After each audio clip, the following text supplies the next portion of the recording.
falando sobre Irlanda do Norte, também dou crédito aqui para outra conta do Twitter que eu sigo, que é a The Sweeper, @sweeperpod. E eles chamaram a atenção para o seguinte: na segunda divisão da Irlanda do Norte subiu o Loch Howe, subiu da segunda para a primeira divisão. E olha só, o time é de uma cidade, né, que chama Loch Howe, uma cidade que tem apenas 282 habitantes. É um vilarejo, 282 habitantes. E com essa subida, o Loch Howe vai ser o time da menor cidade a ter um time, vai ser a menor cidade a ter um time na primeira divisão em toda a Europa na próxima temporada. 282 habitantes, uns 22 aí, um pouquinho mais, jogam futebol. Caramba, que história demais, hein? Bom, seguindo, eu vou falar aqui rapidinho do clássico El Tráfico, que é o clássico lá de Los Angeles. Não é isso aí que você está pensando, hein? Vamos com calma. El Tráfico por causa do trânsito, né? Tráfico é o termo lá usado em espanhol. Trânsito da cidade de Los Angeles. Foi assim que o clássico entre Los Angeles Galaxy e Los Angeles FC passou a ser conhecido desde o primeiro jogo no ano de 2018. E nesse fim de semana eles se encontraram pela MLS, início de competição, e chamou muito a atenção que a torcida da casa, que era do Los Angeles Galaxy, não compareceu em peso e era uma torcida muito fria dentro do estádio. Aliás, muito preocupada em fazer protestos contra o presidente do clube. Do outro lado, a torcida visitante deu um show, assim, as cenas são lindas de ver, a torcida do Los Angeles FC, do LAFC, e esse time conseguiu uma vitória contra o Galaxy pelo placar de 3-2. Foi a primeira vez que o Los Angeles FC conseguiu ganhar do Galaxy fora de casa pela MLS, e segundo o The Athletic, nunca houve uma diferença tão grande entre esses times. O LAFC é o segundo colocado na MLS, tem 5 vitórias em 7 jogos, e o Galaxy não ganhou nenhuma de 7 partidas disputadas. O Galaxy é o maior campeão da MLS, primeiro título em 2002, último em 2014, e o Los Angeles FC ganhou na temporada passada o seu primeiro título. De um lado estava o Carlos Vela, no Los Angeles FC, marcou 2 gols, e o Javier Hernández, 2 mexicanos. O Javier Hernández, o Chicharito, que joga no Galaxy. Quem estava como titular nesse jogo foi o Calegari, lateral ex-fluminense, que joga lá no Galaxy. Gabriel Dudziak, a gente fecha falando sobre o Melbourne City, campeão da fase regular do campeonato na Austrália. Isso, lá tem 2 fases, já explico, mas o Melbourne City, que é uma equipe do grupo City, ganhou o campeonato nesse fim de semana, empatou por 1-1 com o Central Coast Mariners, mas o Adelaide United também não conseguiu os pontos e dessa forma o Adelaide não chega mais no Melbourne City. É a primeira vez que um time ganha 3 vezes seguidas lá na Austrália nesse atual formato estabelecido em 2005. Mas cabe esse detalhe que eu citei no começo. Tem 2 campeonatos lá na Austrália. O primeiro é essa fase regular, que é chamada de Premiership, e foi essa que o Melbourne City ganhou. Mas na sequência tem uma segunda disputa que é chamada de Championship.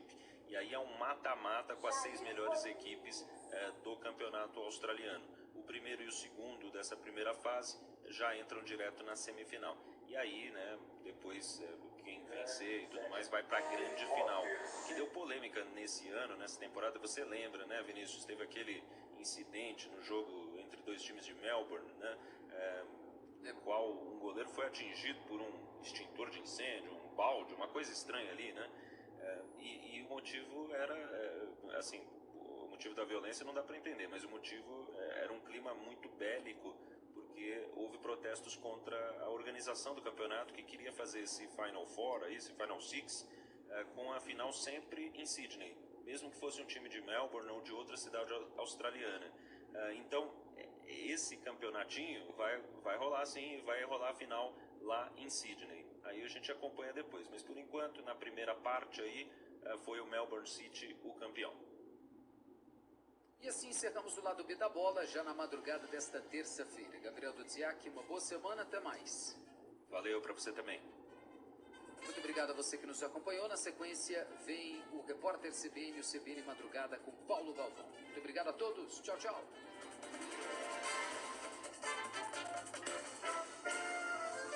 O lado B da bola. Oferecimento Paulista Bom de Palpite profetiza na betnacional.com. Você sabia que foi a Monroe que inventou o amortecedor? Monroe, a primeira para o mundo, para você. Para morar ou investir, a Patriani é perfeita para você. Quem compara, compra Patriani. E chega de planilhas. Libere o crescimento da sua empresa com o sistema de gestão Omnier. Rede CBN, top de 5 segundos.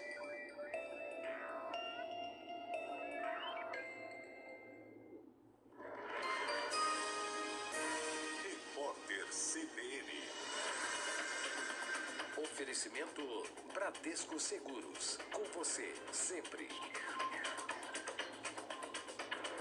Terça-feira, 18 de abril de 2023. O Supremo Tribunal Federal começa a julgar nesta madrugada os primeiros casos relacionados aos atos golpistas de 8 de janeiro. Serão analisados 100 processos em plenário virtual. O objetivo é avaliar se os acusados podem se tornar réus no inquérito que apura as mobilizações. A prioridade de julgamento será para bolsonaristas que continuam atrás das grades. O grupo está preso desde janeiro por determinação do ministro Alexandre de Moraes. Na época dos ataques, apoiadores do ex-presidente Jair Bolsonaro invadiram e depredaram os prédios dos três poderes como um protesto à vitória de Lula nas eleições. A ministra do Meio Ambiente, Marina Silva, afirmou que houve um desmonte na fiscalização ambiental do país. A declaração foi dada nesta segunda-feira em um evento no Superior Tribunal de Justiça. Marina ressaltou que houve uma redução de quase 1.000 profissionais no número de servidores do IBAMA na comparação com 2008. Ela também apresentou um balanço das atividades da pasta, com destaque para o aumento nas apreensões ambientais realizadas nos últimos meses. A estimativa da inflação brasileira para este ano subiu pela terceira vez seguida. O indicador passou de 5,98% para 6,01%, de acordo com o boletim Focus divulgado pelo Banco Central. A projeção para 2024 também avançou. A expectativa para o IPCA passou de 4,14% para 4,18%. E a justiça francesa absolveu a companhia aérea Air France e a fabricante de aviões Airbus pelo acidente que matou 228 pessoas em 2009. O voo fazia a rota entre o Rio de Janeiro e Paris. De acordo com o tribunal, as duas empresas cometeram falhas, mas não é possível comprovar qualquer vínculo de causalidade com o acidente. No horário de Brasília, meia-noite e 5 minutos. Repórter CBN. As principais notícias do dia, a cada meia hora.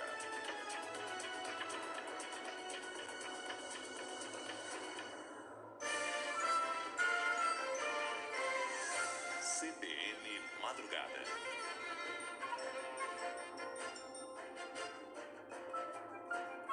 Apresentação: Paulo